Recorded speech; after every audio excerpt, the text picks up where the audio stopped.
On Christmas, my daughter-in-law said, "We are spending Christmas at my mom's house. You can stay home." I didn't argue. I just bought a ticket.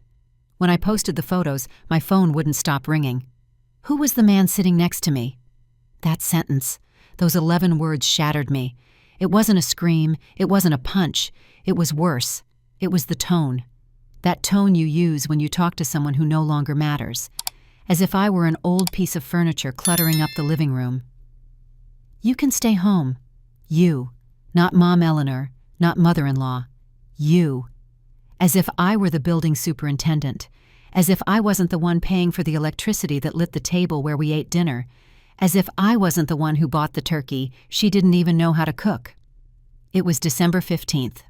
10 days until Christmas. We were in my dining room, the same place where I celebrated David's first steps 36 years ago. The same place where we held the wake for my husband, Richard, when cancer took him 20 years ago. The ivory walls still held the echo of laughter that was now gone. Vanessa dropped the words as she cut a piece of chicken. She didn't even look up from her plate. Her straight hair fell perfectly over her shoulders. Her immaculate manicure gleamed under the crystal chandelier I inherited from my mother. Everything about her screamed control, planned perfection. And my son, my David. He was sitting next to her with his eyes fixed on the embroidered tablecloth, the same tablecloth I sewed stitch by stitch for months when he was 5 years old. I waited. I waited for him to say something, to lift his head, to defend me. Nothing. The silence grew as thick as fog. I could hear the ticking of the wall clock Richard gave me on our 10th anniversary. Every second was a hammer striking my chest. "David?" My voice came out weaker than I would have liked. He cleared his throat. He kept looking at his plate. "It's just, Mom, Vanessa's family insisted so much, and we want to have a peaceful Christmas as a family, you know." Vanessa interrupted him, finally looking at me. Her brown eyes, which everyone said were so pretty, pierced me with coldness. "No complications. You understand, right? At your age, all that commotion isn't good for you." At my age, I am 68 years old, not 90. I worked until 3 years ago as an accountant in a reputable firm. I walk 3 miles 3 times a week. I do yoga on Sundays, but for her, I was already a disposable old woman. I got up from the table. My hands were shaking, but I wasn't going to cry in front of her. I wouldn't give her the satisfaction. "Enjoy your meal," I said, and went up to my room. My room, in my own 3-story house in Brooklyn. The house I bought with the sweat of 40 years of nonstop work after Richard died. The house I painted, remodeled, filled with memories. The house that now felt like a prison where I was the intruder. I sat on the bed and looked out the window. The neighborhood Christmas lights blinked like fallen stars. Every house told a story. Families gathered, hugs, warmth, and me. I was alone in the middle of the crowd living under my own roof. Then something strange happened. I didn't cry. I didn't scream. I didn't sink into self-pity as I had for the last 3 years every time Vanessa humiliated me with her cutting comments, her looks of contempt, her way of erasing me from my own life. This time, something clicked inside me. I opened my laptop. My fingers flew over the keyboard. I looked for flights. I looked for hotels. I looked for a way out. And at 11 o'clock at night on December 15th, I bought a plane ticket to San Diego, California for $18,000. I didn't tell anyone. I didn't ask permission. For the first time in 3 years, I made a decision just for me. But what I didn't know that night, as I saved the purchase receipt to my email, was that this decision would not only change my Christmas, it would change my entire life. And when that photo went viral 9 days later, when my phone wouldn't stop ringing, when David yelled from the other end of the line demanding explanations, nothing would ever be the same. Because the man sitting next to me in that photograph, that man with a calm smile and eyes full of life, would bring more than company. He would bring the truth. If this story resonates in your heart, stay until the end. Subscribe to the channel to keep listening to stories of women who decided not to keep quiet. Because sometimes liberation begins with a plane ticket.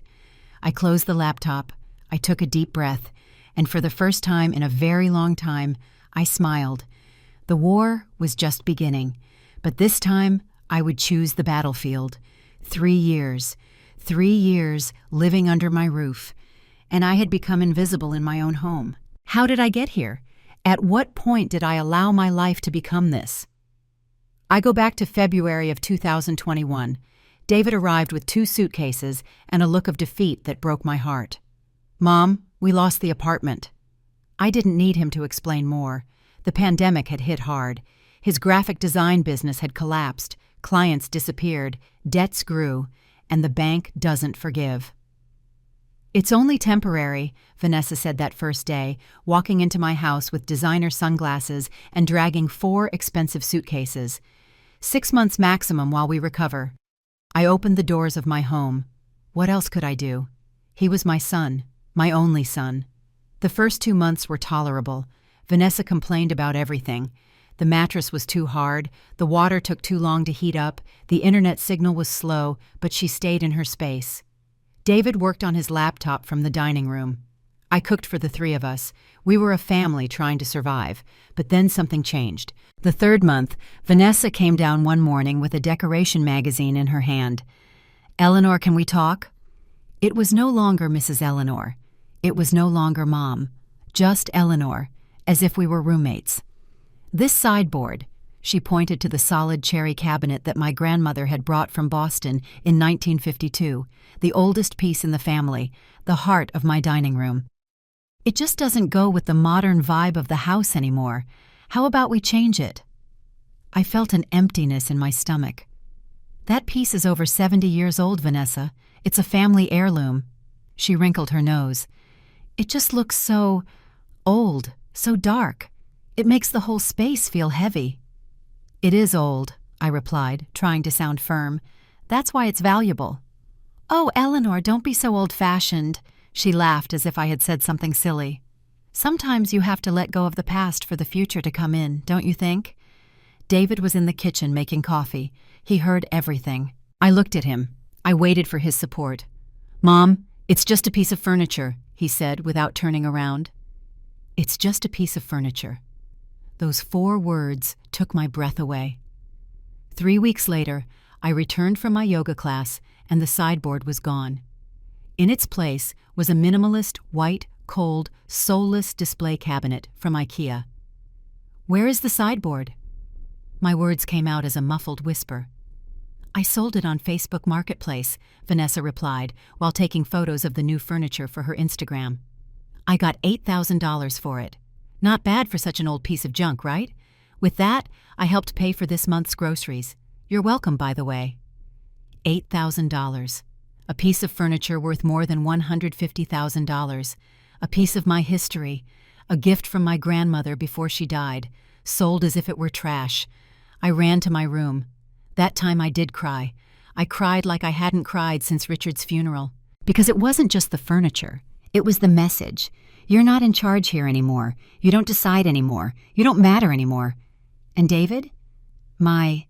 David didn't say anything. He didn't defend me. He didn't confront his wife. He just said, "It's just a piece of furniture, Mom. Don't exaggerate."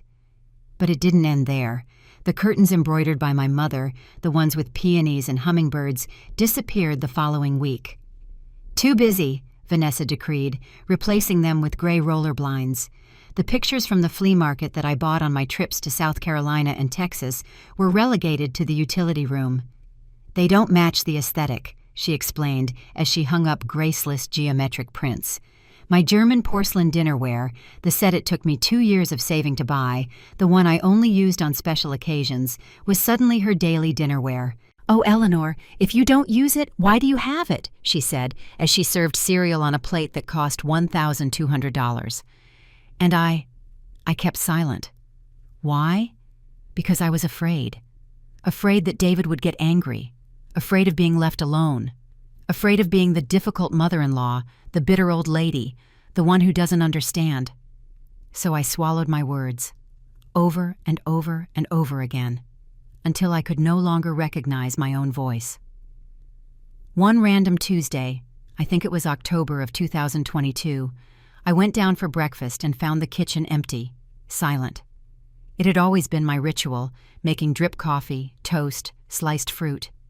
David would come down, and we would have breakfast together while he told me about his projects. But that morning, I heard laughter in the dining room. I peeked in. David and Vanessa were having breakfast together. Scrambled eggs, orange juice. He was telling her something funny. She was laughing. They looked complete, as if they didn't need anything else, as if I were extra. "Good morning," I said from the doorway. David barely looked up. "Oh, Mom, we already ate breakfast. There's coffee left in the pot." And he kept talking to Vanessa as if I wasn't there. That's how I became a ghost in my own house. I cooked only for myself. I ate alone in the kitchen while they ate dinner in the dining room, watching shows on the new television that Vanessa bought with my borrowed credit card. I watched television alone in my room. I slept alone with the weight of silence crushing my chest. And the bills, oh, the bills. Every month I paid. Electricity, gas, water, internet, phone, the entire grocery bill, meals out when Vanessa didn't feel like cooking, her Pilates classes, gas for David's car, the vet for the cat she adopted without asking me. $24,000 on average every month. $24,000 from my pension, from my savings, from the money I had saved all my life to have a peaceful old age. And when one day, just one day, I dared to suggest that maybe they could help with something, Vanessa looked at me with those cold eyes and said, "Eleanor, we are going through an economic crisis. You have a pension. You have this house paid for. We have nothing. Are you really going to charge us after everything we've lost?" She made me feel guilty, petty, selfish, for wanting them to help in my own house. And the worst part, what hurt the most, was seeing my son turn into a stranger. The David I knew, my affectionate boy, the one who hugged me for no reason, the one who told me you're the best mom in the world, had evaporated. Now he was a man who avoided my gaze, who left early and came back late, who, when I asked him how he was, responded in monosyllables. Fine. Tired. Busy. One night I found him alone in the kitchen. Vanessa had gone out with her friends. "Son," I said softly, "are you okay? I feel like we don't talk anymore." He sighed.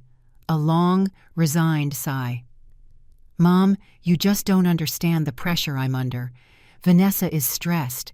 The business isn't taking off. And you are always there, watching, judging." "Judging? David, I never—" "Yes, you do, Mom, with your silence, with your expressions. Vanessa feels uncomfortable." Vanessa feels uncomfortable? In my house, with my money.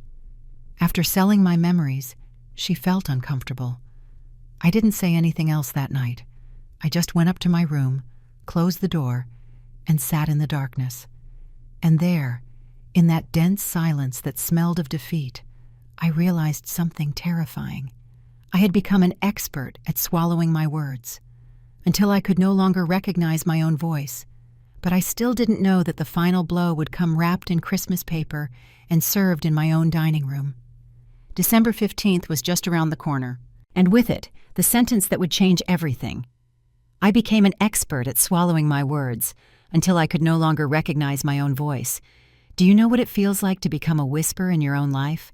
I didn't know either, until it happened to me. November of 2023, 1 month before that Christmas that would break everything. Vanessa had decided to host a gathering.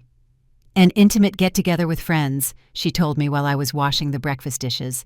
She was leaning against the kitchen counter, scrolling on her phone with those perfect nude-colored nails. "There will be about 8 of us. Nothing scandalous." "Sure," I replied, because that's what I did. I always said yes. "Oh, and Eleanor," she used that honeyed tone that I recognized as dangerous. "Would you mind staying in your room that afternoon?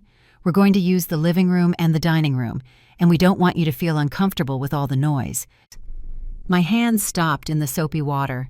"Stay in my room?" "Yes, so you can rest. The ladies can be very loud." She laughed, a light laugh, as if she were doing me a favor. In my living room, in my dining room, in my house, and I had to hide in my room as if I were a child being punished. "Vanessa, Thanks, Eleanor. I knew you would understand." And she left before I could finish the sentence. That afternoon, 8 women arrived.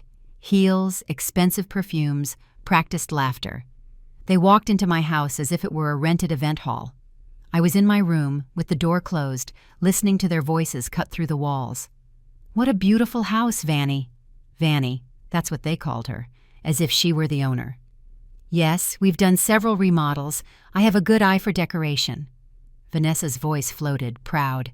"We've done remodels. I have a good eye. Nothing about my mother-in-law's house. Nothing about, we were lucky she took us in. For her, for her friends, for the world, this was her house, and I was the invisible tenant who paid the bills. I went downstairs 2 hours later when I heard them leave. The living room was a mess. Half-empty wine glasses on my marble coffee table, the one I bought on a trip to Philadelphia 15 years ago. There was a red stain on the oriental rug, cheese and cracker crumbs everywhere. And then I saw something that chilled my blood. On the floor, next to the sofa, were pieces of porcelain. My German dinnerware, 3 broken plates, shattered. I picked them up with trembling hands. Every piece was a dagger. Those plates had cost me $1,200 each. I had taken care of them for years, as if they were jewels. Vanessa appeared with a garbage bag. "Oh yes, I forgot to tell you. Carla tripped and knocked over some plates. So clumsy." She shrugged. "But hey, they're just plates, right? They're just plates. It's just a piece of furniture. It's just decoration. It's just... Vanessa, that dinnerware was..." "It was old, Eleanor. You can't even get that model anymore. Anyway, it already had chips." She started picking up glasses.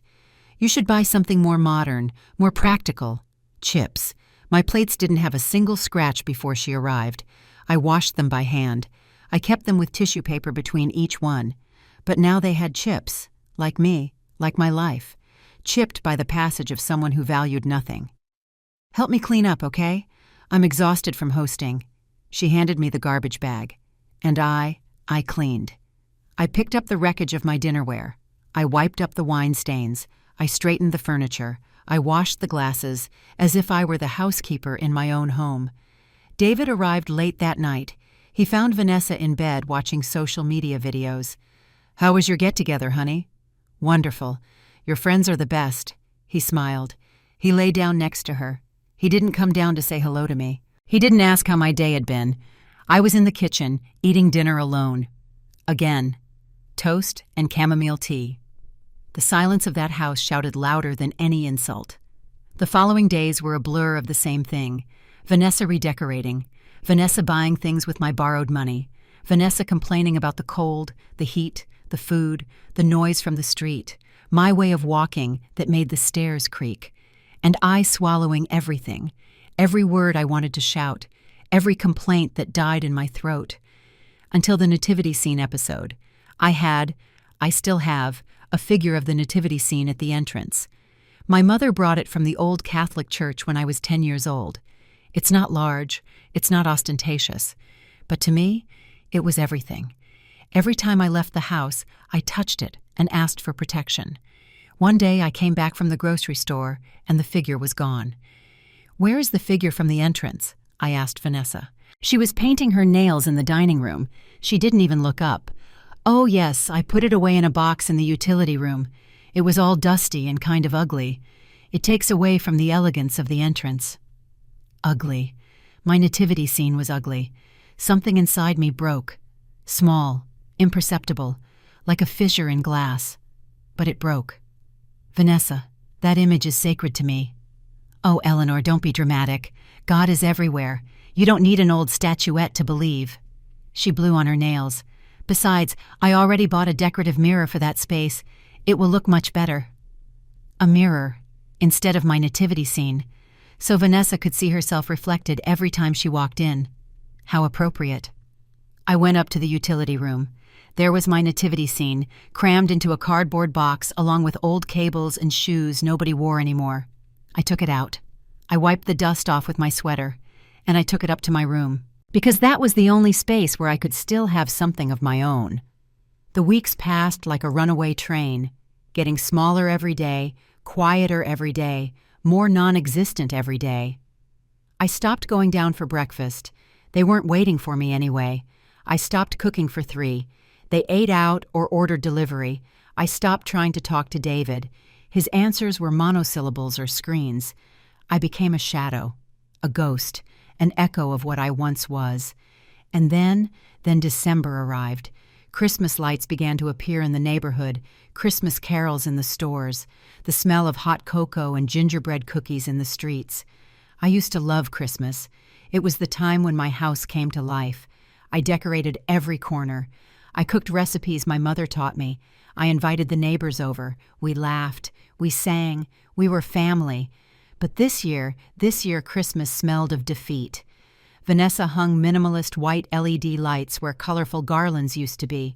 She bought a small artificial tree because natural ones make too much mess. No nativity scene, no tradition. Modern Christmas is like this, Eleanor. Less busy, more aesthetic. More aesthetic. Less soul. Like everything she touched. And I watched from the second-floor railing as my house turned into a Pinterest catalog. Cold, perfect, empty, just like me. On December 15th, I went down to dinner. I don't know why. Maybe because I still had the foolish hope that something would change, that David would remember his mother existed, that Vanessa would have a moment of humanity. The three of us sat down, chicken with gravy, mashed potatoes, green beans. Vanessa talked about her plans, the dinner at her mom's house, the gift exchange, how excited she was. And then she said it. "We are spending Christmas at my mom's house. You can stay home." And my world stopped. But in that moment, that precise instant where the silence became unbearable, something else broke inside me. Something bigger. And this time it wasn't a fissure. It was a total collapse. That night I bought more than a plane ticket. I bought my dignity back. I went up to my room after that cursed dinner. My legs were shaking. Not from fear, not from sadness, from rage. A cold rage that burned inside me like dry ice. I sat down in front of my laptop. The screen illuminated my face in the darkness. I could hear laughter downstairs. The television on. David and Vanessa enjoying their night as if nothing had happened, as if they hadn't just shattered me. I opened the browser. My fingers flew over the keyboard. Flights New York City, San Diego, December 24th. Several options appeared. I analyzed prices, times, layovers. My brain worked with a strange clarity, as if I had been waiting for this moment for years without knowing it. $18,000. Round trip. Departure, December 24th at 7 o'clock in the morning. Return, December 28th. 4 days away from this house. 4 days away from the humiliation. 4 days to breathe. My finger hovered over the buy button. What if I was wrong? What if this made things worse? What if David got angry? What if... No. Enough with the what-ifs. Enough with living in fear of bothering others while they trampled on me without remorse. Click. Purchase confirmed. My heart was pounding so hard I could feel my pulse in my temples. I took a deep breath. Once, twice, 3 times. Then I did something I had never done. I opened my online banking. I wanted to see. I needed to see in cold numbers what I already knew in my heart. Bank statement. January 2021 to December 2023. I started adding. Every electricity payment, every grocery bill, every meal out, every loan that was never repaid, every one of Vanessa's whims charged to my card. My hands trembled as I wrote in a notebook. Electricity. $185,400 in 3 years. Gas. $47,200. Water. $22,100. Internet and cable. $38,700. Groceries. $324,000. Gas. $89,600. Meals out. $73,000. Their medical expenses. $31,500. Vanessa's clothes and whims. $34,500. I stopped. I checked the figures twice. 3 times. It couldn't be. I added again. $847,000. $847,000. In 3 years. That was more than my annual salary when I was working. That was half of my life savings. That was the money I had saved for emergencies, for trips I never took, for a peaceful old age. And I had given it away. Given away to a son who no longer spoke to me and a woman who treated me like a nuisance. I felt nauseous. I got up. I walked to the bathroom. I washed my face with cold water. When I looked in the mirror, I barely recognized myself. Who was this woman with tired eyes? When had I gotten so old? When had I let the sparkle be erased? No more, I whispered to my reflection. No more. I returned to the computer. Now I acted with surgical precision. I opened a new folder. Evidence. Screenshot of the bank statement. Save. Photo of the electricity bills. Save. Proof of transfers. Save. Photos of the sideboard before Vanessa sold it. Thank God I had them on my old phone. Save. Text messages where Vanessa asked to borrow money. Save. I didn't know why I was gathering all this. I just knew I needed it, like a soldier preparing his arsenal before battle.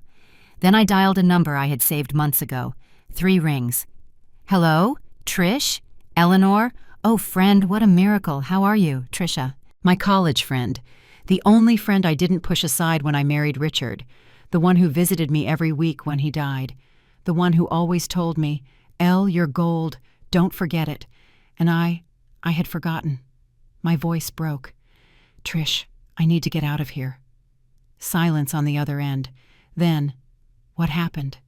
And there, in the darkness of my room, I told her everything. The words came out like a flooding river. 3 years of silence vomited out in 20 minutes. The sideboard, the dishes, the nativity scene, Christmas, Vanessa, my son, my house that was no longer mine. Trisha didn't interrupt me. She just listened. And when I finished, when I had no more words left, she said, "Come to San Diego.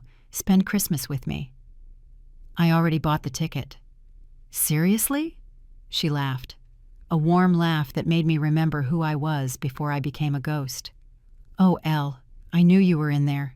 You just needed to wake up. I'm scared, Trish. Of what?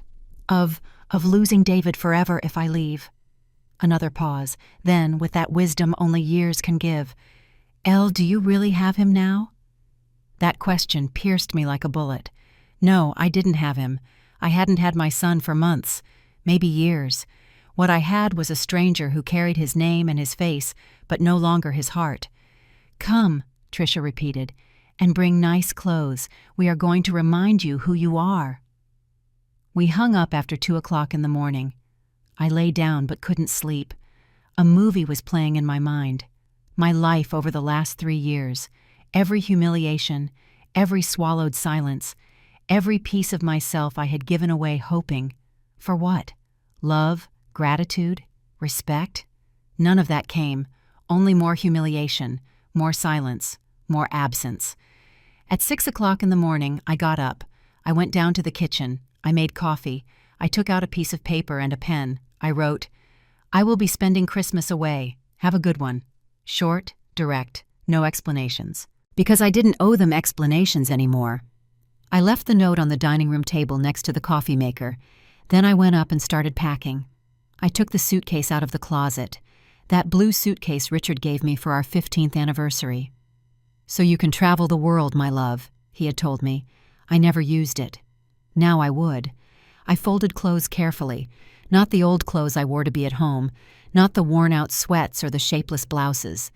I took the dresses from the back of the closet that I hadn't worn since before they arrived. The wine-colored one, the navy blue one, the floral one Richard loved. They still fit. Maybe a little snug, but they fit. I packed my good shoes, my Arpege perfume that I only wore on special occasions, the pearl necklace my mother gave me. I was packing myself, the Eleanor that existed before the silence. I closed the suitcase. It was 10 o'clock in the morning on December 16th, 8 days until Christmas. David and Vanessa were still sleeping. As always, they slept late on weekends. I took my suitcase downstairs silently. I hid it in the utility room. For the next few days, I acted normal. I cooked, I cleaned, I said hello. But inside something had changed. It no longer hurt when Vanessa talked about her Christmas plans. I no longer expected David to include me in their conversations, because I had plans too, and they weren't invited. On the night of December 23rd, Vanessa and David finished packing to go to her mother's house. Do you need anything before we go, Eleanor? Vanessa asked with that fake sweetness. No, I'll be fine. There's food in the fridge, not much, but some. She smiled. See you on the 26th. David didn't even say goodbye. He just loaded the suitcases into the car. I watched them leave from my bedroom window, and when the taillights of the car disappeared around the corner, I smiled. For the first time in 3 years, I smiled for real. I set my alarm for 5:30 in the morning. Tomorrow, my new life would begin. Although I still didn't know that the man I was about to meet wouldn't just change my Christmas, he would change everything. At the airport, a 68-year-old woman boarded the plane. The one who got off was no longer the same. 5:30 in the morning, December 24th. The alarm went off in the darkness. I turned it off before the second ring. My heart was pounding like a war drum. I got up quietly, even though there was no one in the house. The ghosts of 3 years of humiliation still made me walk on tiptoes. I showered. Hot water that washed away more than skin. It washed away years of shrinking, of making myself small, of disappearing. I chose the terracotta-colored dress I had packed. I put it on in front of the mirror. It was snug at the waist, but I looked alive. The color made my fair complexion glow. It highlighted the brown in my eyes. When was the last time I dressed up for myself and not to go unnoticed in my own house? I put on makeup, lightly, natural, a little blush, mascara, pale pink lipstick. The woman in the mirror looked at me with something resembling hope. 6:15 in the morning. I went downstairs with my suitcase. The house was engulfed in that silence I knew so well, but now it didn't suffocate me. Now it was the promise of freedom. I ordered an Uber. It arrived at 6:40. Before leaving, I looked at my house one last time. The furniture Vanessa had chosen. The walls that no longer told my story. The spaces where I no longer existed. I closed the door without looking back. The airport was an anthill of families, children running in Santa hats, couples hugging, suitcases full of gifts. I walked alone, but I didn't feel alone. I felt free. The flight left on time. Seat 12B window. I watched New York City shrink beneath the clouds. That city where I was born, where I got married, where I was widowed, where I raised my son, where I lost my voice. I closed my eyes and breathed. The plane landed in San Diego at 9:30 in the morning. From there, a bus to Palm Springs, California. An hour and a half more on the road. I arrived at noon. Palm Springs welcomed me with its impossible blue sky, cobblestone streets, colonial houses painted yellow, orange, coral. The smell of cinnamon and coffee floated in the air. Guitar music came from a hidden cafe. It was like stepping into another world. Tricia was waiting for me at the entrance to her house, a 2-story cottage with purple bougainvillea spilling from the terrace. When she saw me, she ran toward me. "Elle," we hugged. And there, in that hug, something inside me broke. I cried. I cried like I hadn't cried in 3 years. I cried for the sold sideboard, the broken dishes, the hidden nativity scene, the stolen Christmases, my lost voice. I cried for everything. Tricia held me. She didn't say, "Don't cry." She didn't say, "Everything will be fine." She just held me, and that was enough. Afterward, when I had no more tears left, she took me inside. "Come. I prepared the room with the best view for you, and I have plans for tonight." "Plans? It's Christmas Eve, Elle." "Did you think I was going to leave you alone eating leftovers?" She took me to my room. Peach-colored walls, a bed with a hand-embroidered quilt, windows overlooking the flower-filled garden. "Rest. Take a bath. At 7 o'clock tonight, you go out." "Go out? Where?" She smiled with that mischievous twinkle I had known since we were 20 years old. "It's a surprise." I took a bath again. Not out of necessity, out of pleasure. Hot water, lavender soap. Time for myself without rush, without guilt, without fear of someone knocking on the door demanding something. I put on the navy blue dress, the one Richard said made me look elegant. Tricia appeared with a box. "Here, I bought this for you." I opened the box. Inside was a cream-colored silk shawl with gold threads. "Trish, no buts. Put it on. You're going to shine tonight." 7:15 post-meridian. We walked out. The streets of Palm Springs were lit with little lanterns. Families strolled. Vendors offered hot cocoa and gingerbread cookies. Carols rang out from the churches. It was real Christmas. Not Vanessa's minimalist, cold Christmas. It was Christmas with a soul.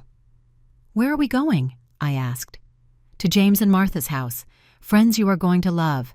They host a dinner every Christmas. Delicious food, good company, and," she looked at me sideways, "there's someone I want you to meet." My stomach flipped. "Trish? No." "Relax. He's just a friend. Retired professor. Widower like you. Good person. That's all." We arrived at a mustard-colored stucco house. Laughter and music could be heard from outside. We went in. The living room was full of people, 15, 20 people maybe, varied ages, some young, others older like us, everyone with drinks in hand, everyone genuinely smiling. "Trisha," a woman with white hair and cheerful eyes approached.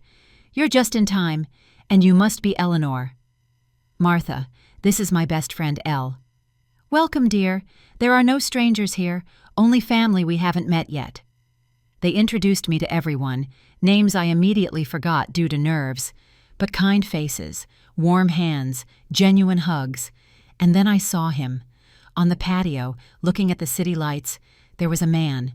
Tall, silver-gray hair combed back, black-rimmed glasses, wine-colored sweater, relaxed but elegant posture. Trisha gently nudged me. "Come, I'll introduce you." We walked toward the patio. He turned around when he heard us, and when our eyes met. It wasn't love at first sight. I'm not a teenager. It was something deeper. It was recognition.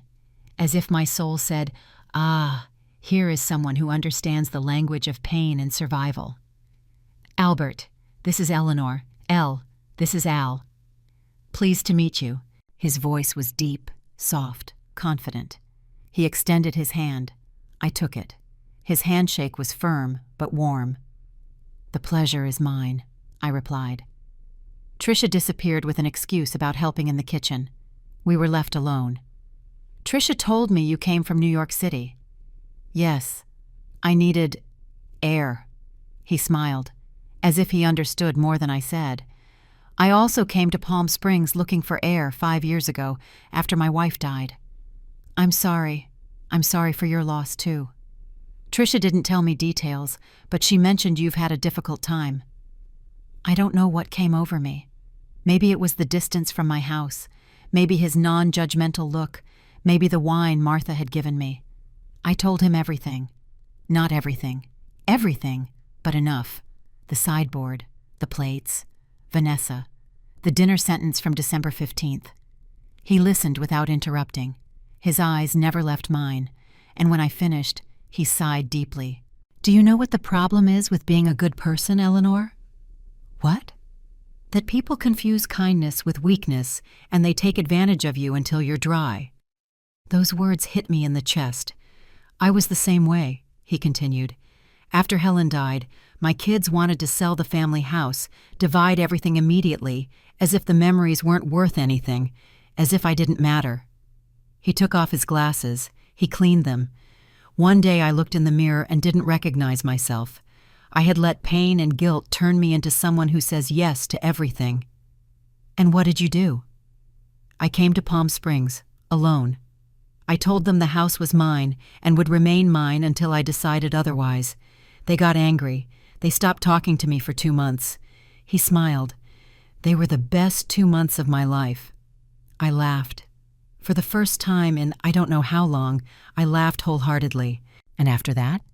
"After that, they understood that Dad wasn't an ATM or a piece of furniture. He was a person, with dignity. And when they started treating me like one, we started talking again." I don't know if David will ever understand that.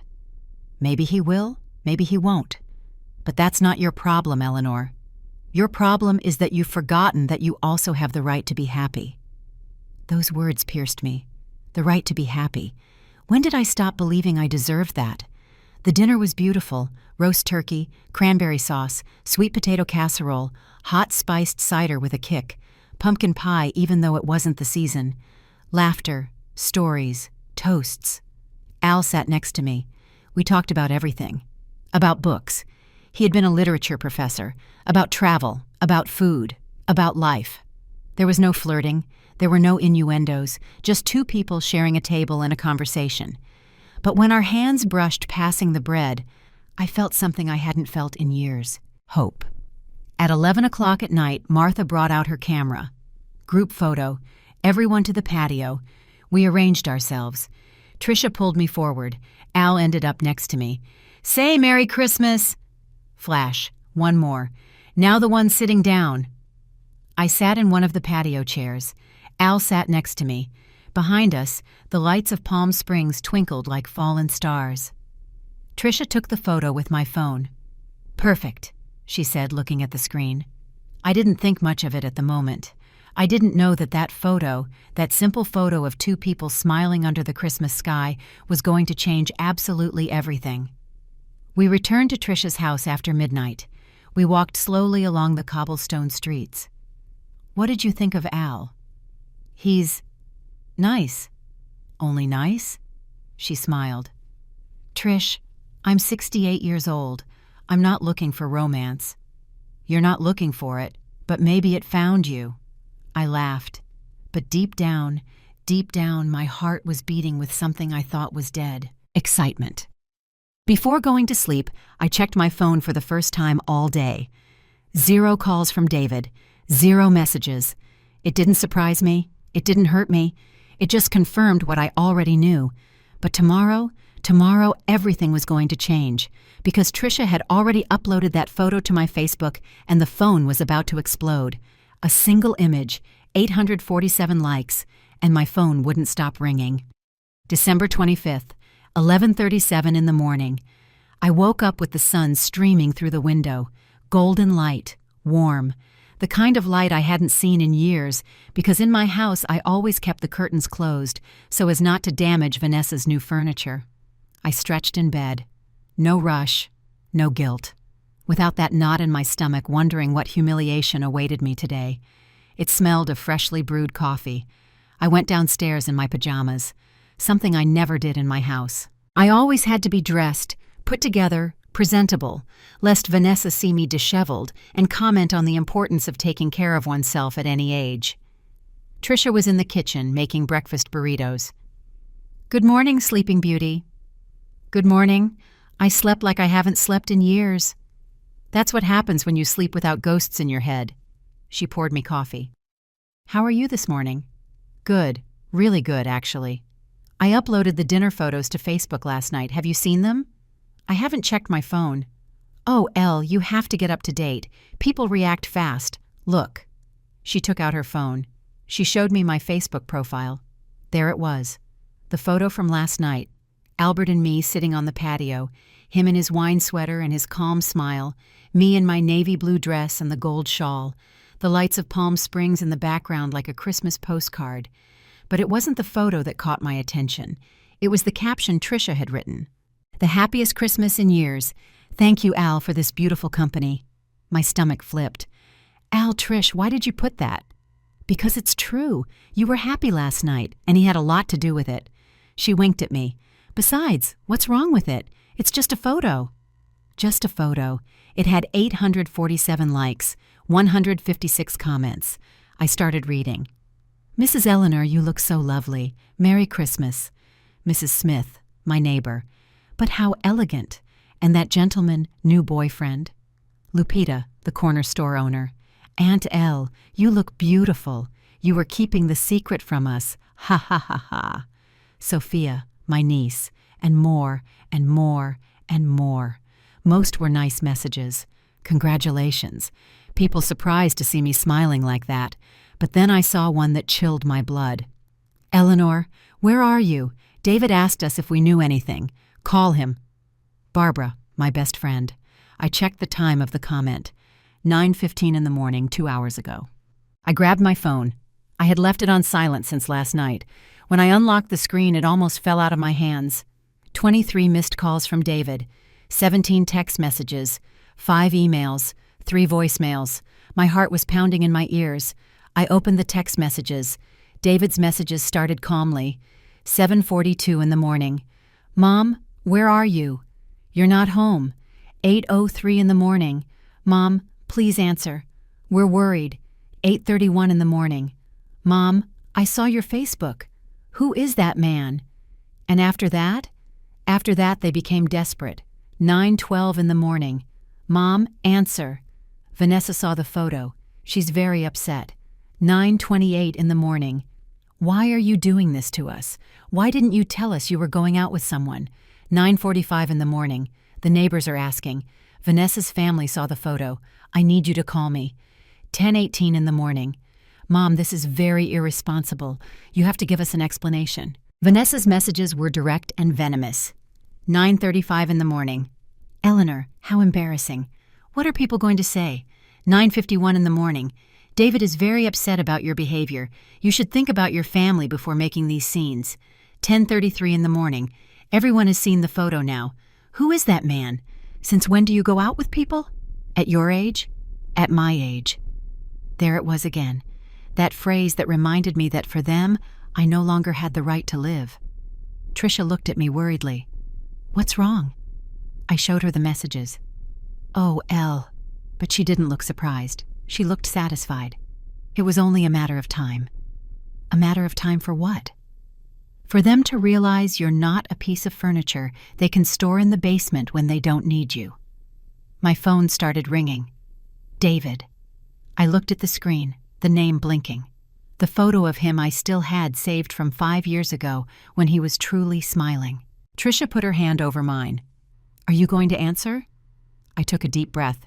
Yes, but on my terms, I answered. Hello? Mom, why weren't you answering? David's voice came out like an explosion. In the background, I could hear Vanessa yelling something I couldn't understand. Good morning, David. Merry Christmas. Merry Christmas? Seriously, Mom? Where are you? Who is that man in the photo? I'm in Palm Springs, spending Christmas with my friend Tricia. And that man is Albert, a friend of hers. A friend? Vanessa's voice moved closer to the phone. She was on speakerphone now. Mrs. Eleanor, you can't do these things without notifying us. You're embarrassing us. Something inside me clicked. It wasn't anger. It wasn't sadness. It was absolute clarity. I'm embarrassing you? My voice came out calm. Too calm. Me? Yes. The neighbors are asking. The family is asking. Everyone saw that photo. And what's wrong with the photo, Vanessa? That you're with a man at your age and without telling us anything. Interesting. I walked toward Tricia's patio. The sun warmed my face.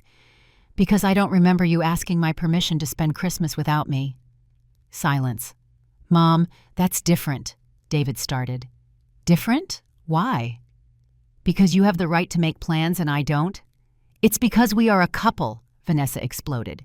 And you are? You are? An old lady who should stay locked up waiting for crumbs of attention? More silence. Tricia looked at me from the kitchen with bright eyes. She gave me signs of approval. Mom, it's not that. David sounded lost, like a child who doesn't understand why he's being punished. Then what is it, son? Because I need you to explain to me why you can exclude me from Christmas without remorse, but I can't leave my house without asking permission. Because we are your family, Vanessa screamed. Family is built on respect, Vanessa, not convenience. That sentence left my lips as if I had practiced it all my life, but I hadn't. It came from that place where I kept 3 years of compressed silence. I can't believe you're doing this to us, Vanessa's voice trembled. But it wasn't sadness. It was rage at losing control. After everything we've sacrificed living in that house. Sacrificed? That word was the last straw. Sacrificed? Vanessa, I have paid $847,000 in 3 years to support you two. Electricity, gas, water, food, gas, your whims, everything. And I never even received a thank you. Mom, that's not... I have the receipts, David. I have the transfers. I have everything documented. My voice remained calm but firm. So don't talk to me about sacrifices. I know what sacrificing is, and I also know what being used is. Another silence, this one longer, denser. When are you coming back? David asked. His voice sounded small. The 28th. We need to talk. Yes, we need to talk about a lot of things. I took a deep breath. Have a nice Christmas. And I hung up. My hands were shaking. The phone almost slipped from my grasp. Tricia ran to me. She hugged me. That was That was incredible, Elle. I'm shaking. It's adrenaline, it's power, it's your voice after 3 years of silence. I slumped into a chair. The phone kept vibrating. More messages, more calls. But I didn't open them. For the first time in my life, I decided when and how to respond. "Do you think I did the right thing?" I asked the air. "The right thing, Elle. You did what was necessary. What you should have done years ago." I looked at the photo again. Albert and me smiling. So simple, so happy. And I realized something. It wasn't the photo that bothered them. It was seeing me happy without them. It was discovering that I could exist, shine, live without their permission. That was what they couldn't stand. My phone rang again. This time it wasn't David. It was an unknown number. "Hello? Eleanor Aguirre?" A male voice, formal, professional. "Yes, this is she." "This is Mr. Miller, your lawyer. Excuse me for calling on Christmas, but your son David was here yesterday." The world stopped. "My son went to your office?" "Yes, he was asking about your will and the deed to the house." I felt a punch to the stomach. "What did you tell him?" "Nothing. I told him that information is confidential and I can only discuss it with you. But Mrs. Aguirre, I think we should schedule an appointment. Soon." I hung up. Tricia looked at me, pale. "What happened?" "David went to the lawyer, asking about my will." I didn't need to say more. The pieces clicked into place like a puzzle. The nerve. Vanessa didn't just want my house to live in. She wanted to make sure it would be hers. And my son. My son was helping her. That afternoon, I couldn't enjoy the Christmas meal Tricia prepared. I couldn't concentrate on the movies. I could only think of one thing. I needed proof. I needed to know how far the betrayal went. And I had 3 days in Palm Springs to plan my next move. Because this war was just beginning. And now I was also playing to win. When I stopped being available, I discovered who really needed me and who was just using me. December 26th, 8:43 in the morning. I didn't sleep well. Mr. Miller's words bounced in my head like stray bullets. Your son was asking about your will. I got up before dawn. I made coffee in Tricia's kitchen without making noise. I sat on the patio with an old notebook I found in a drawer.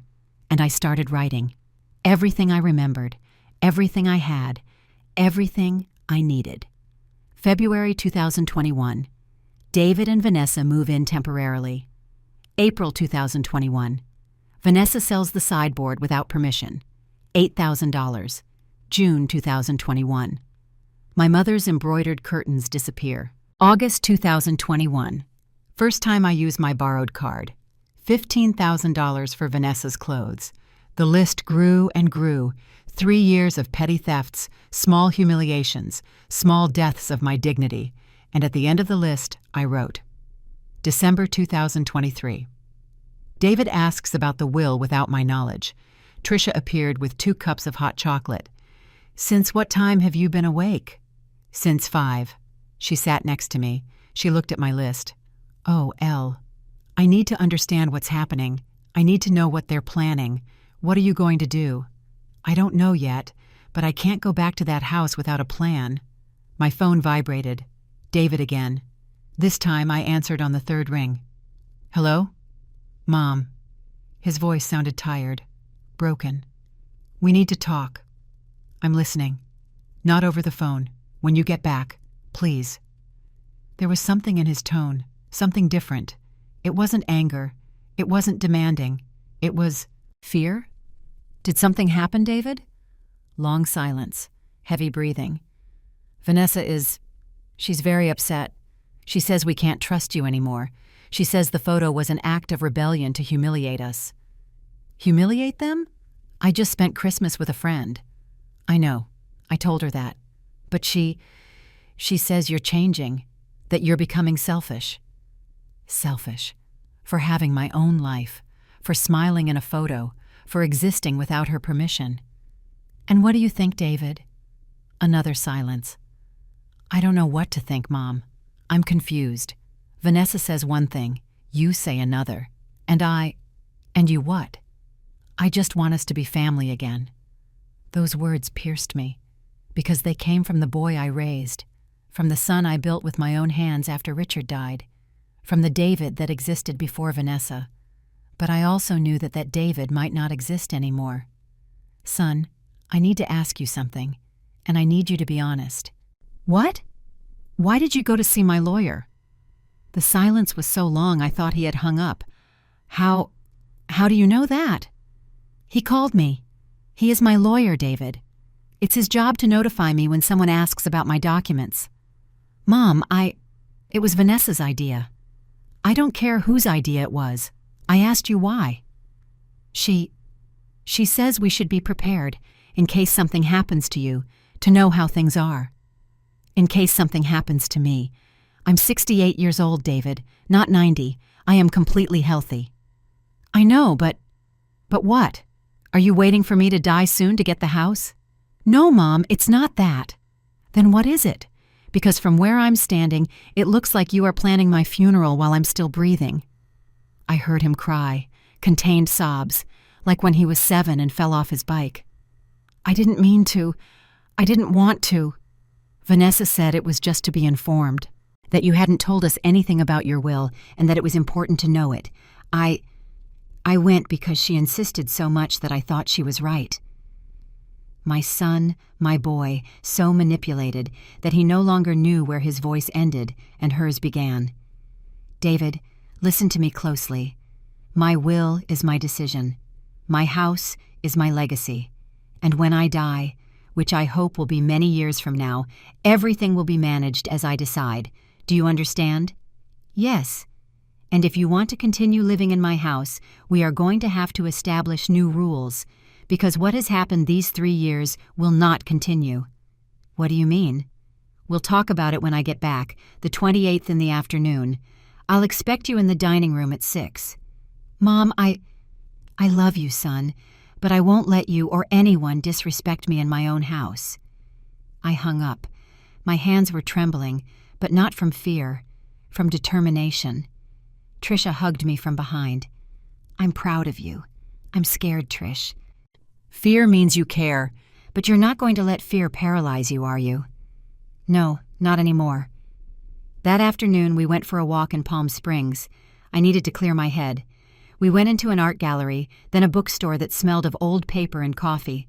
We bought crafts at the market, a pair of silver earrings, a sky blue shawl, and everywhere I smiled. Not forced smiles, not smiles to be polite, real smiles, because for the first time in years, I was living for myself. At sunset, we sat in the main square. The cathedral stood pink and golden under the dying sun. Do you know what the saddest thing is, Trish? What? That it took me 3 years to realize that I also deserve respect. It's never too late, Elle. My phone rang. A text message. But it wasn't from David. It was from Albert. Hello, Eleanor. Trisha passed me your number. I hope I'm not intruding. I just wanted to know how you are. I heard you had a difficult day. If you need to talk, I'm here, no pressure. Oh, just as a friend. Al. I read the message 3 times. Nobody, absolutely nobody, had asked me how I was in years. I replied, Hello, Al. Thank you for asking. It has been an intense but necessary day. I would like to talk. Do you have time tomorrow? The answer came in seconds. All the time in the world. How about Trisha's Corner Cafe? At 11 o'clock. Perfect.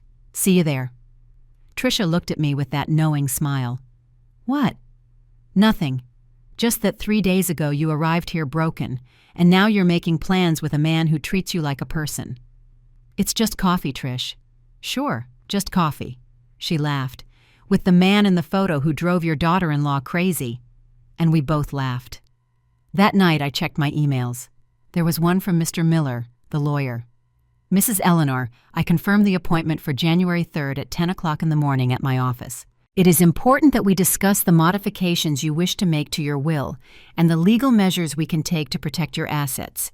Bring all the documents you have, receipts, transfers, proof of expenses. Sincerely, Ricardo Miller.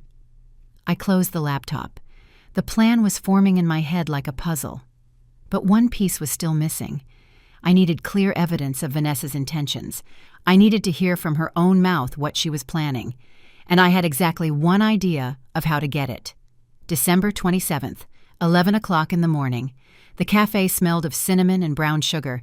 Albert was already there, reading a book. When he saw me, he stood up. He pulled out my chair like a gentleman from another era. "You look better than yesterday." "I feel better." We ordered. Drip coffee for me, Americano for him, donuts. "Tricia told me a little," he said carefully. "If you want to talk about it, I'm here. And if not, we can talk about anything else." I told him. Not everything, but the essential, the will, David, the manipulation.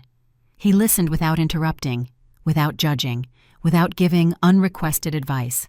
And when I finished, he said something that changed my perspective. "Do you know what the problem is with people who manipulate?" "What?" "That it only works when you let them. The day you set limits, all their power disappears." "But he's my son, Al. I can't just—" "I'm not telling you to abandon him. I'm telling you to love him from a place of self-respect. Love doesn't mean letting yourself be destroyed." Those words tattooed themselves on my brain. Love from a place of self-respect. "How did you do it with your children?" I told them the truth. I told them I loved them, but that I wasn't going to live the rest of my life being their bank and their jester. That if they wanted a relationship with me, it would be under terms of mutual respect. And did it work? With 2 out of 3, yes, with my middle son. It's still difficult, but I no longer carry the guilt. I did my part. The rest is his decision. We left the cafe 2 hours later. We walked aimlessly. We talked about everything and nothing. About books, about music, about trips we had taken and trips we wanted to take. And when he dropped me off at Tricia's house, he took my hand. "Eleanor, you're going to get through this. Stronger. More you." "How do you know?" "Because you've already started. The most difficult step isn't reaching the goal. It's starting to walk." That night I packed my things. Tomorrow I would return to New York City, to my house, to the confrontation. But now I was going back with something I didn't have when I left. I was going back with my voice, and I was ready to use it, even if it meant losing everything I thought I had left, because I had learned something in these 4 days. It is better to be alone with dignity than accompanied in humiliation. And my son, my David, would have to choose. Whose side was he on? There are secrets that are kept for protection, and secrets that are revealed to serve justice. December 28th, 3:47 post-meridian. The plane landed in New York City under a gray sky, as if even the weather knew I was returning to war. Tricia hugged me at the airport before I took my taxi. "Remember, you're not alone. If you need anything, anything at all, call me." "I know. Thank you, Trish, for everything." "Don't thank me. This is just beginning. I want you to tell me how everything goes." "I'll call you tomorrow after the meeting with the lawyer." The taxi drove along the highway. Every mile was a step closer to my house, that house that no longer felt like home. My phone vibrated. "David, Mom, what time are you arriving?" "In about an hour. Do you still want to talk today?" "Yes, at 6, in the dining room." "Okay, we'll be waiting here." He hung up fast, too fast. I arrived home at 5:15. I took out my keys, but before I could open the door, it opened. David was there, red eyes, deep dark circles. He looked haggard. "Mom." He didn't hug me. He just stepped aside to let me in. The house smelled different, cleaner than usual, like when you know important guests are coming and you scrub even the corners. Had they cleaned to impress me? I took my suitcase up to my room. Everything was the same. No one had entered here. That was my only uninvaded territory. I changed my clothes, nothing fancy, jeans, white blouse, the blue shawl I bought in Palm Springs. I looked at myself in the mirror. "You can do this," I told myself. "You have the truth on your side." I went downstairs at exactly 6 o'clock. David and Vanessa were sitting in the dining room. He was nervous. She had her arms crossed, and that icy look I knew so well. I sat at the head of the table. My place. The place I hadn't occupied in months. No one spoke for 10 eternal seconds. "Well," I finally said, "here we are." Vanessa was the first to speak, of course. "Eleanor, I think we owe you an apology." "An apology?" Yes, maybe we were too hard on you about the photo. We understand you have the right to have friends. How generous. She was giving me permission to have friends. Thank you, Vanessa, but I didn't call you here to talk about the photo. David cleared his throat. Mom, I want to explain about the lawyer. I'm listening. It was my fault. Vanessa suggested I ask about the will, but I was the one who made the decision to go. I shouldn't have done it without talking to you first. At least he was taking responsibility. That was something. And why did you do it, David? Because... He looked at Vanessa. She was staring at him, like a coach giving silent instructions. Because we wanted to know how things were, to plan our future. Does your future include my death? No, Mom, it's not that. Then what is it? Because from my perspective, it looks like you are measuring the inheritance before I die. Vanessa sighed dramatically. Eleanor, don't be so dramatic. All families talk about these things. It's normal to want to be informed. Normal? Vanessa, the normal thing is to ask the person directly, not go behind their back to their lawyer. It's because you never want to talk about these things, she replied in that condescending tone. You always avoid them, and we have the right to know what's going to happen with this house. There it was, the truth coming out like venom. Right? What right do you have to my house? Well, we've been living here for 3 years. We've helped with expenses. I couldn't help it. I laughed. A dry, bitter laugh. Helped with expenses? Vanessa, did you really just say that? Yes, we've contributed. Not everything, but something. I took out my phone. I opened the photo folder. I showed them the screenshots of my bank statement. $847,000. That's what I've spent on you two in 3 years. Electricity, water, gas, food, gas, all your whims. $847,000. David turned pale. Mom, I didn't know it was that much. Because you never asked, you never cared. That's not fair, Vanessa intervened. We lost our apartment. We were in a crisis. You are his mother. It was your obligation to help us.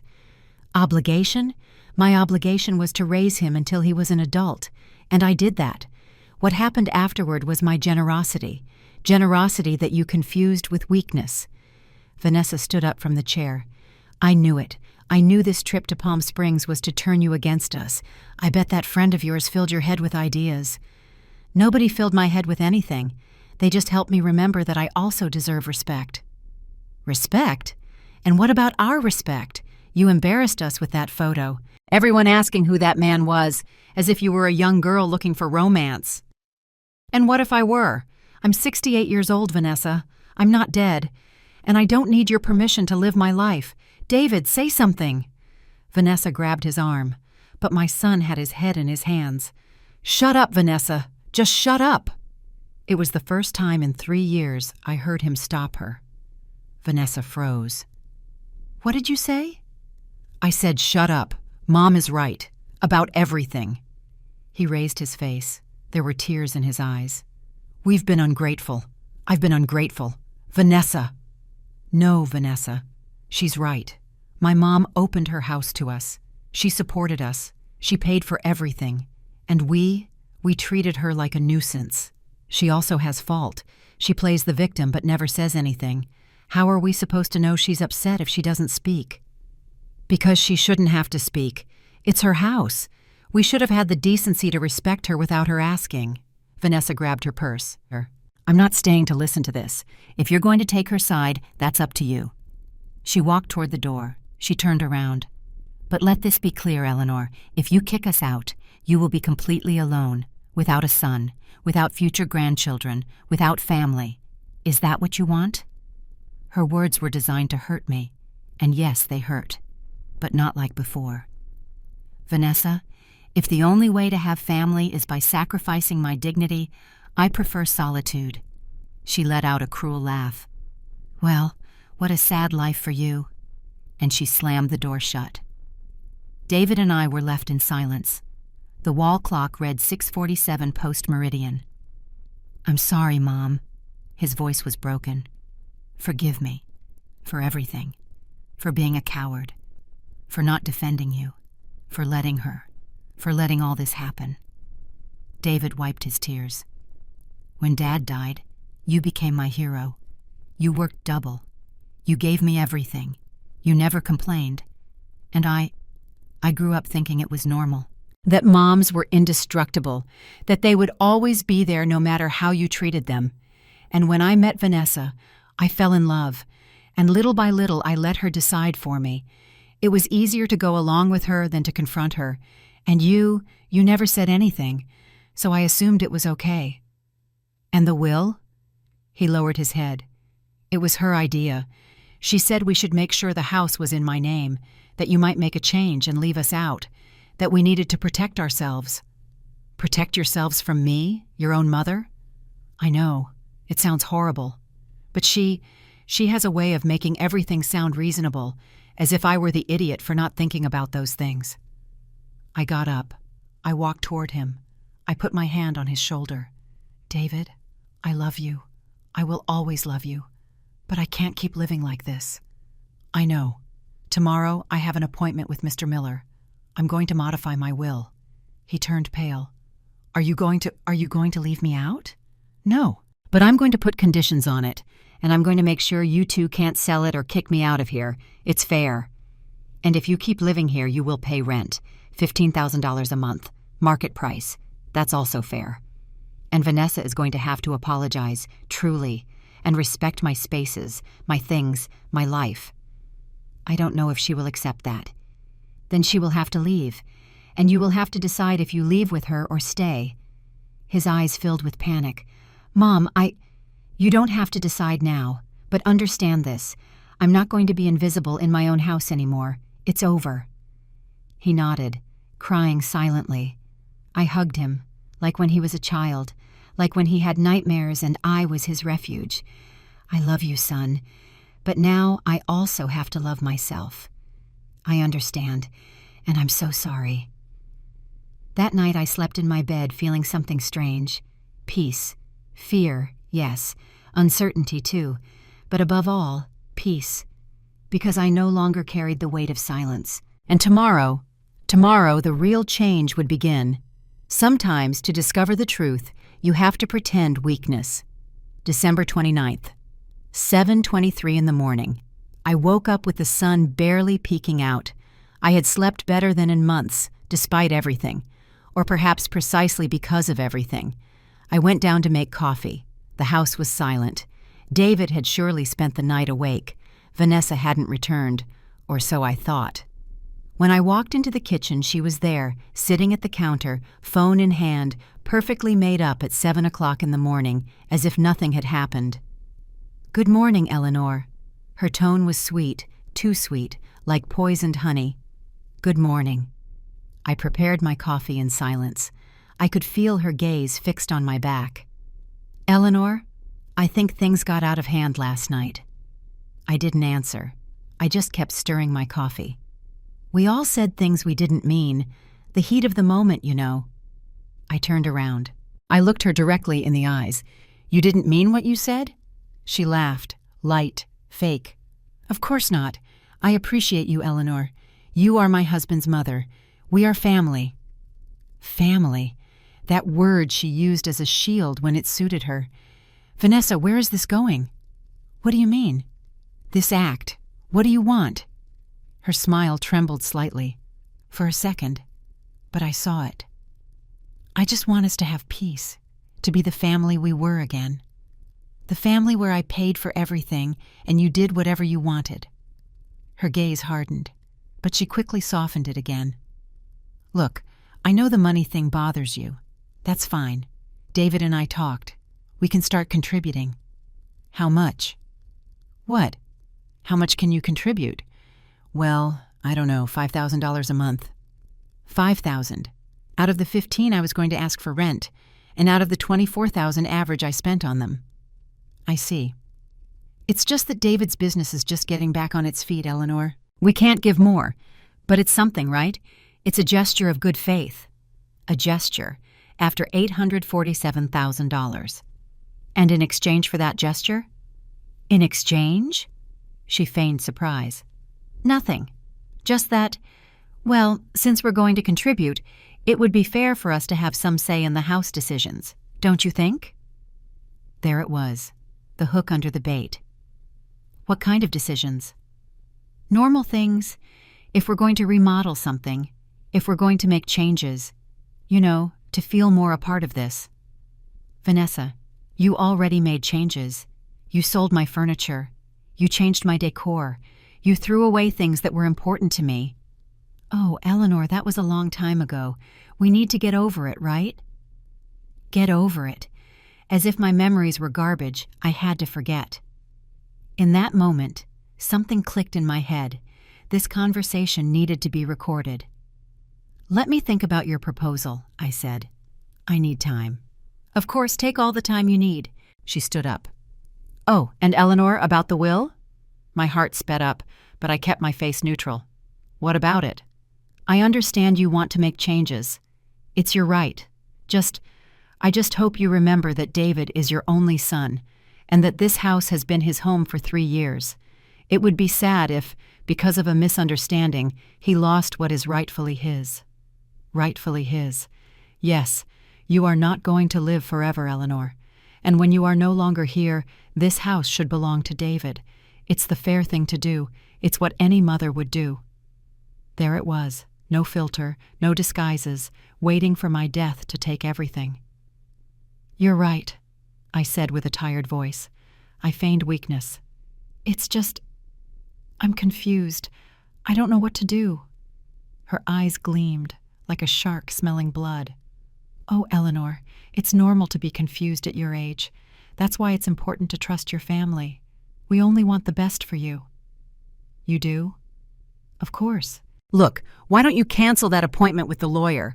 We can talk, the three of us, as a family, without lawyers involved. It's healthier that way. I don't know. Think about it. Lawyers only complicate things, and they charge a fortune to do it. She approached. She placed her hand over mine. Trust us, Eleanor. Trust your son.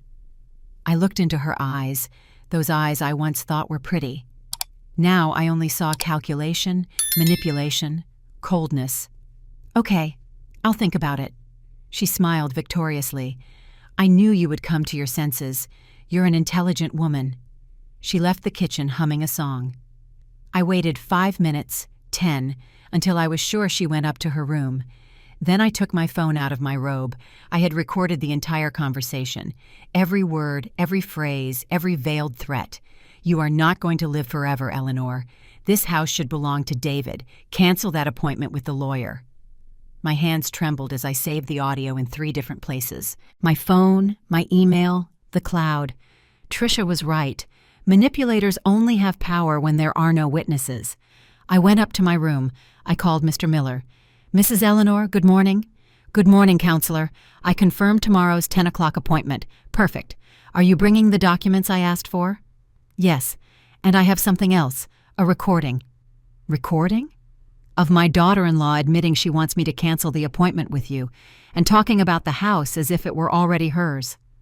Silence on the other end. Mrs. Eleanor, that is very valuable evidence.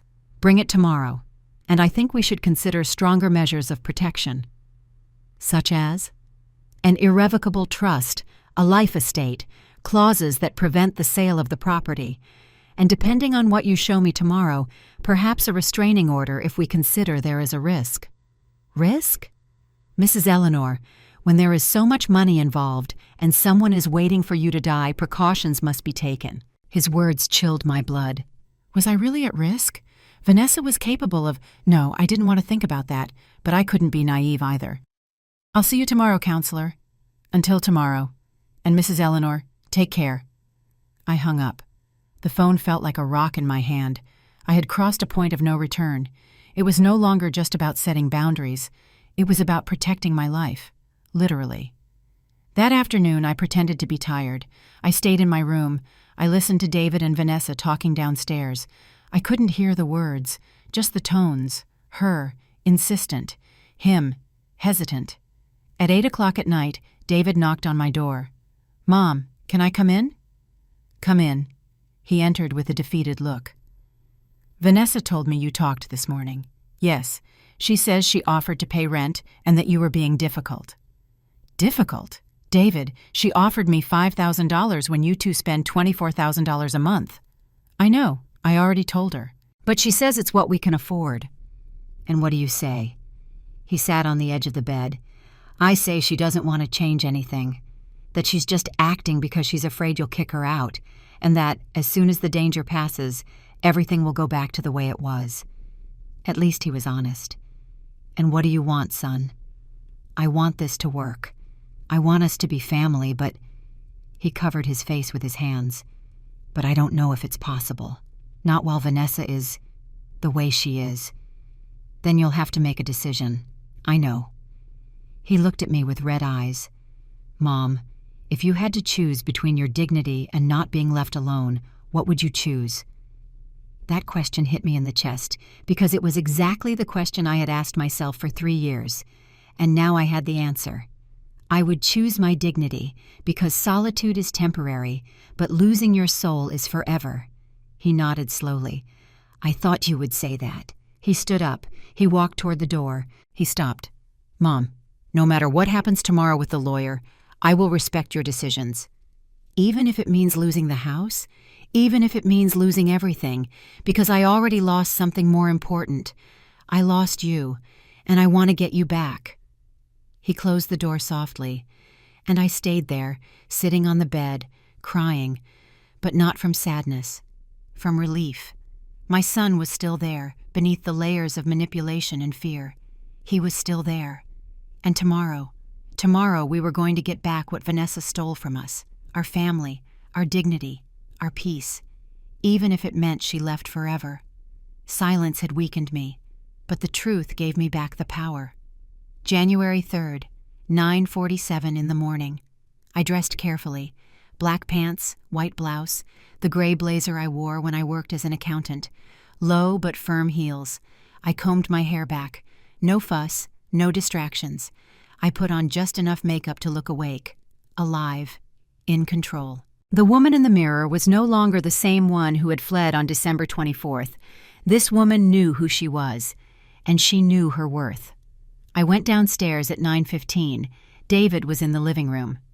Ready? Ready. Mom, should I go? Yes, you are my son. This involves you. And Vanessa? She's coming too. He turned pale. Are you sure? Completely.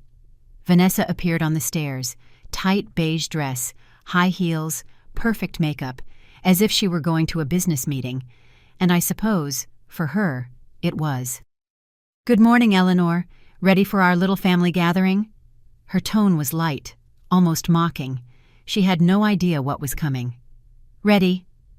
We left in my car. I drove. David was in the passenger seat, Vanessa in the back.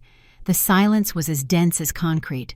Mr. Miller's office was in the Midtown neighborhood, old but elegant building, 3rd floor. We entered the waiting room, wooden floors, bookshelves filled with legal codes, the smell of coffee and old paper. The secretary smiled at us. Mrs. Eleanor, right? The counselor is waiting for you. Please come in. We entered his office. Mr. Miller was in his 60s, white hair, impeccable suit, intelligent gaze behind frameless glasses. He stood up. Mrs. Eleanor, a pleasure to see you. He shook my hand. Then he looked at David. You must be David. And finally at Vanessa. And you are? Vanessa, David's wife. She extended her hand with a dazzling smile. He greeted her with professional courtesy, but I noticed how his eyes hardened slightly. He already knew who she was. Please sit down. We settled, me in the center, David to my right, Vanessa to my left. The counselor opened a thick folder full of documents. Well, Mrs. Eleanor, I'm glad you all came. This will make things easier. What things? Vanessa asked. The sweetness was gone. Her voice was sharp. I'm going to be direct, the counselor said. Mrs. Eleanor came in a few days ago because she is concerned about her assets. And after reviewing the situation, I am also concerned. Concerned about what? David sounded genuinely confused. The counselor pulled out a document. This is Mrs. Eleanor's current will, made 8 years ago after the passing of her husband. In it, she establishes that all her assets pass to her only son, David Aguirre, upon her death. David nodded. He knew that. The problem is that this will has no protection, which means that upon Mrs. Eleanor's death, you, David, would be the absolute owner. And if you are married under a community property regime, the house would also be mine, Vanessa finished. The counselor stared at her. Exactly. And what's the problem? We are husband and wife. It's normal to share assets. The problem, I intervened, is that this house is my legacy. I bought it with my work, and I don't want anyone to be able to sell it or do whatever they want with it when I die. But Mom, David sounded hurt, I would never sell this house. It's our family home. You wouldn't, but she would. Vanessa stiffened. Excuse me. I took out my phone. I placed it on the desk. Counselor, here is the recording I told you about. His eyes lit up. May I? I gave him my phone. He connected the audio to a speaker, and then Vanessa's voice filled the office. You are not going to live forever, Eleanor. And when you are no longer here, this house should belong to David. It's the fair thing to do. Cancel that appointment with the lawyer. Lawyers only complicate things. Trust us, Eleanor. Trust your son. The audio ended. David's face was distraught. Vanessa, did you say that? She stood up. You recorded me. That's illegal. In the state of New York, the counselor said with cold calm, a person can record conversations in which they are a participant. It is completely legal. But you took it out of context. What context? My voice was firm. The context where you ask me to cancel my appointment with my lawyer? The context where you talk about my house as if it were already yours? I just wanted us to solve this as a family. No, David said. His voice was trembling. You wanted to manipulate my mom so she wouldn't protect herself. David! It's true, and I was an idiot for not seeing it before. The counselor raised his hand. I think it's time to talk about the solutions. He pulled out more documents. Mrs. Eleanor and I have prepared a new will. Allow me to explain how it will work. He placed the papers on the desk. First, the house will enter an irrevocable trust. Mrs. Eleanor has a life estate. She can live there, rent it, modify it, but she cannot sell it or give it away. Second, upon her death, the house passes to David, but under the following conditions. It cannot be sold for 10 years. It cannot be mortgaged. And if David decides to rent it, 60% of the profits will go to a foundation for senior women in vulnerable situations. Note, changing 40% to 60% for a higher positive cultural impact.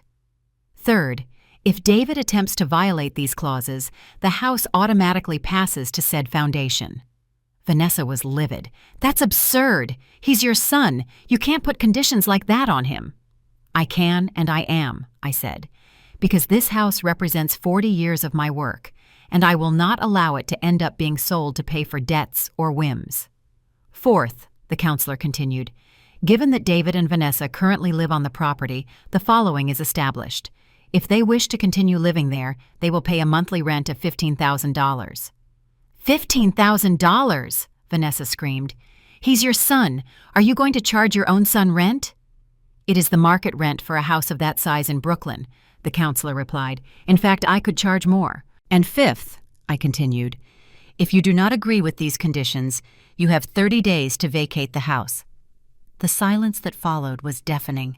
David stared at the documents as if they were written in another language. Vanessa was breathing heavily. Her hands were shaking. This is an abuse, she finally said. David, are you going to let your mother treat you like this? David looked up. He looked at me, and in his eyes I saw something I hadn't seen in years. Clarity. Mom is right. What? She's right. We have taken advantage of her. I have taken advantage of her. And if these conditions are what she needs to feel safe in her own house, I accept them. David, you're crazy. $15,000 a month. We can't pay that. Then we will look for another place. Vanessa looked at him as if she didn't recognize him. Are you serious? Completely. Are you going to choose your mother over me?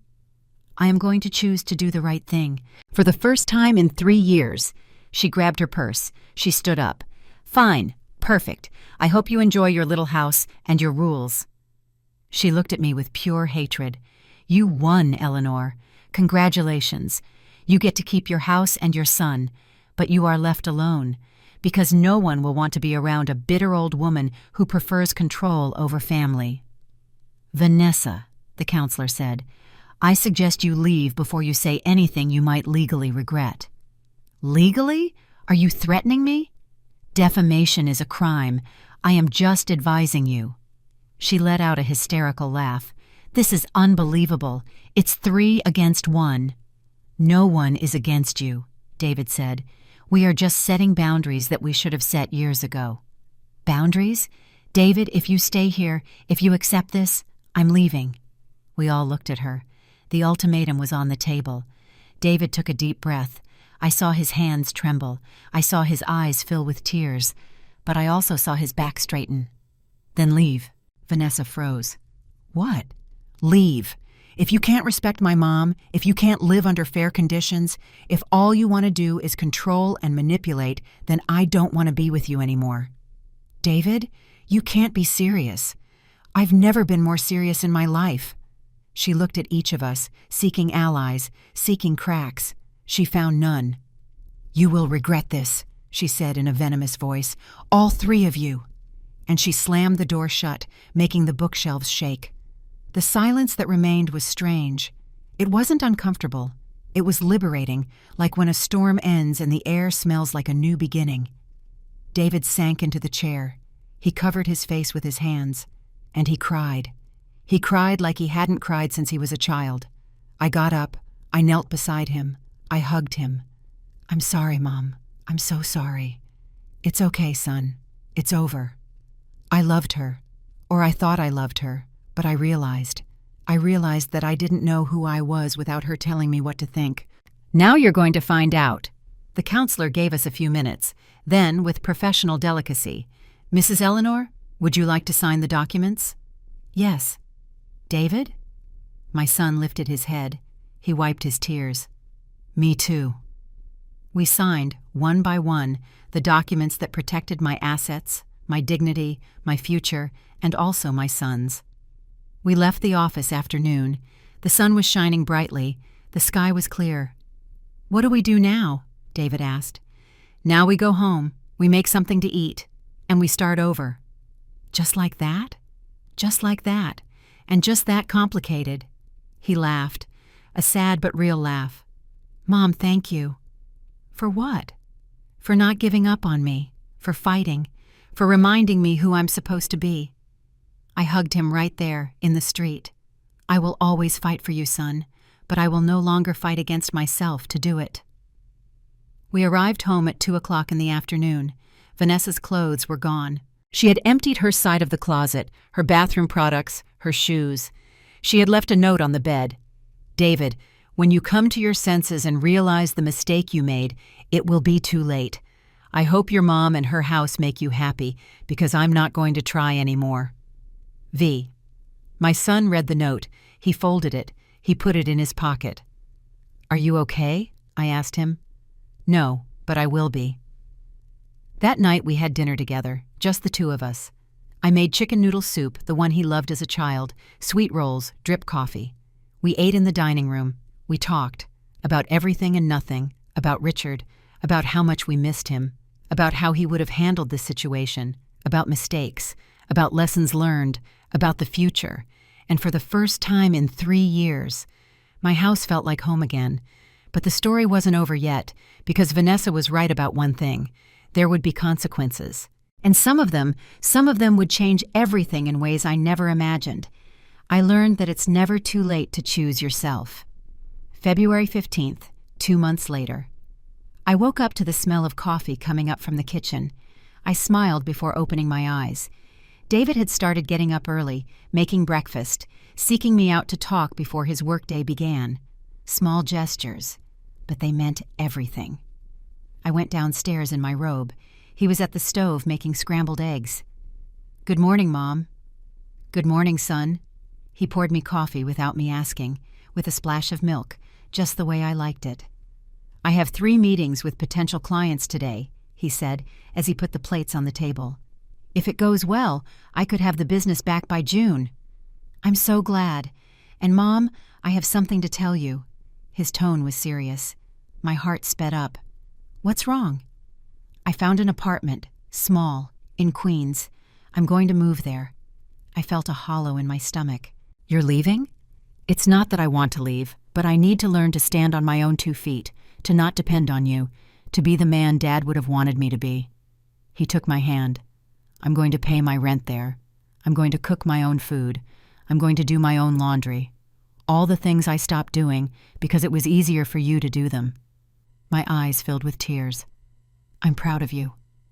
I'm going to come visit you twice a week, and on Sundays I want us to have dinner together. If you want, of course. Of course I want that. And Mom, I've been going to therapy. Seriously? Yes, for 3 weeks now, with a psychologist who is helping me understand how I lost myself so much, how I let someone control me like that. I'm so glad, son, and there's something else. He took a deep breath. Vanessa called me 2 weeks ago. My stomach tightened. What did she want? She wanted us to get back together. She said it was a mistake, that she missed me, that we could find a way to make it work. And what did you tell her? That I needed time alone, that I needed to heal, and that if we ever got back together, it would be under completely different conditions, with clear boundaries, with mutual respect. How did she take it? She got angry. She said I had changed, that I wasn't the same. He smiled, and she was right. I'm not the same, and I don't want to be again. I hugged him, long, hard. Your father would be so proud of you. I know, and I think I'm finally starting to be proud of myself too. That afternoon the doorbell rang. I opened the door, and there was Albert, with flowers, yellow sunflowers. Hello, Eleanor. My heart skipped a beat I wasn't expecting. Al, what are you doing here? Tricia told me you were alone today, and I thought maybe you'd like company for coffee. I smiled. I would love that. We went inside. I made him coffee. We had lemon cake I had baked that morning. We sat in the living room. My living room, which was mine again, had reclaimed its space. Little by little, with patience, I rehung the pictures from Texas. I returned the family photos to the shelves. I bought new plants. And although my grandmother's sideboard never returned, I placed a small stand with her photograph at the entrance. Your house feels different, Albert said. Different how? Alive, like it's breathing. It's because now I can breathe. We settled into a comfortable silence. One of those silences that only exists between people who don't need to fill every second with words. Eleanor, there's something I want to ask you. Tell me. These last 2 months we've talked almost every day, on the phone, through texts, and I've enjoyed every conversation. I have too. I would like this to be more than conversations. My heart sped up. What do you mean? I mean I would like to take you out to dinner, officially, as what could be the beginning of something. Al, I'm 68 years old. I've been married before. I have an adult son, a complicated life. And I'm 72, 3 children, 2 grandchildren, a house full of memories, and a complicated life too. He took my hand. But a complicated life doesn't mean we don't deserve company, that we don't deserve laughter, that we don't deserve the possibility of something new. I looked into his eyes, those kind eyes that had seen me at my worst and never judged. I don't know if I'm ready. You don't have to be. You just have to be willing to try. I thought of Richard, of what he would have wanted for me, and I knew with absolute certainty that he would have wanted me to be happy. Okay, I accept. His smile lit up the whole living room. Saturday? Saturday. March arrived with rain and purple wisteria. David moved into his apartment. I cried the day he left, but they were tears of pride, not loss, because I knew that now he was truly ready to live his own life, to build his own path. On Sundays, he came over for dinner. Sometimes he brought desserts. Sometimes I cooked his favorite dishes. We talked, we laughed, we healed, and slowly we recovered what Vanessa had broken. Albert and I started going out regularly, to the movies, to museums, to walk through Central Park, to small restaurants where the food was more important than the photo for social media. It wasn't fireworks or teenage drama. It was something better. It was companionship, understanding, respect. It was two people who had lived long enough to know that real love isn't perfect. It's patient. It's kind. It's choosing every day to be there. One April afternoon, I was in the garden watering my plants when my phone rang. Unknown number. Hello? Mrs. Eleanor Aguirre? Yes, that's me, speaking from St. Luke's Hospital. Your name appears as an emergency contact for Mrs. Vanessa Ruiz. My blood ran cold. What happened? Mrs. Ruiz suffered a car accident. It's not serious, but she needs someone to come get her. Her husband David isn't answering. We are no longer... I stopped myself. Vanessa was alone, injured, and no one was coming for her. I could hang up, say it wasn't my problem. It would be fair. It would be understandable, but it wouldn't be who I wanted to be. I'm on my way. I arrived at the hospital 40 minutes later. I found her in the emergency room, arm in a cast, scrapes on her face, sitting alone on a plastic chair. When she saw me, her eyes widened. Eleanor? Hello, Vanessa. What are you doing here? They called me. I'm your emergency contact. You shouldn't have come. I know. We looked at each other. Two women who had been enemies, who had hurt each other, who had lost so much in the war. How are you? I asked. Fine. Nothing serious. Just a broken bone and a more broken pride. She laughed humorlessly. You don't have to stay. I already called a friend. Are you sure? Yes. I turned to leave. Eleanor. I stopped. Yes? I'm sorry. For everything. For how I treated you. For what I did. Her voice broke. You were right. About everything. I just wanted security, and I became a horrible person looking for it. I didn't answer immediately. I let her words float between us. We all make mistakes, Vanessa. The difference is whether we learn from them. Did you learn? I learned not to stay silent. I learned that self-love is not selfishness.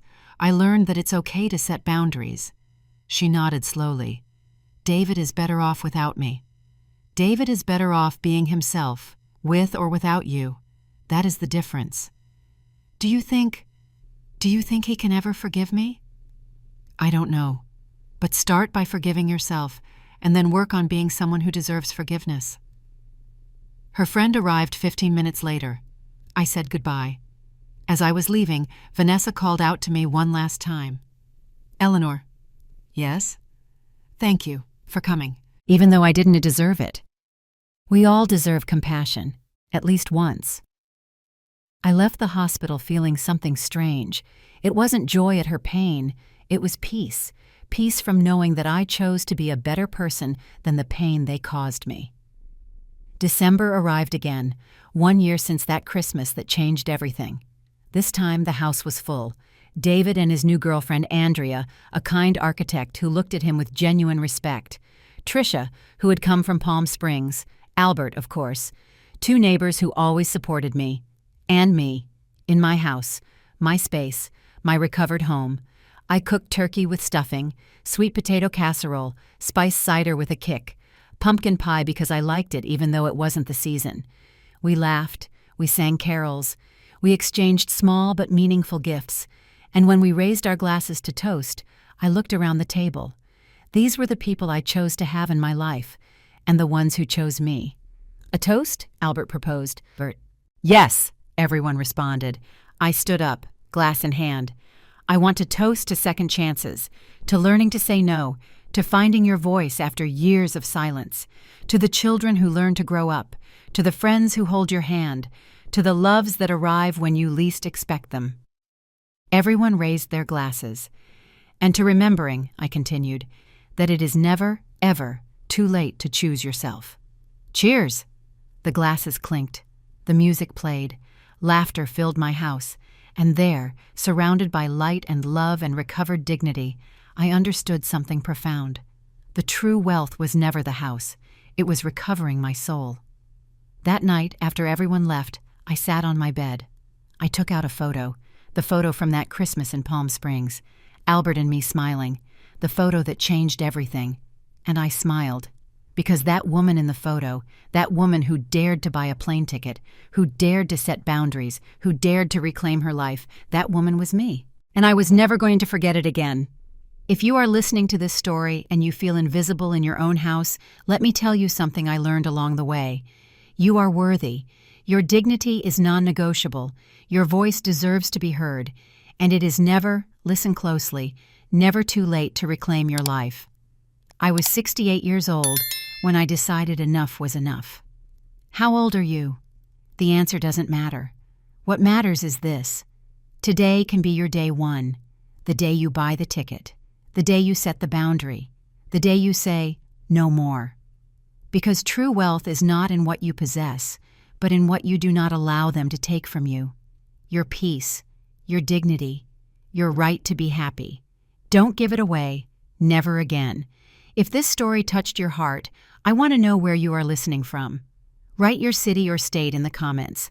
I would love to know that these stories reach every corner of the world where there are women and men who need to remember their worth. Like this story, if it made you feel something, share it with someone who needs to hear it. And subscribe to keep listening to stories of people who refuse to stay silent. Because we all deserve a second chance, and we all deserve to be happy. Until the next story, take good care of yourself, and remember, your voice matters.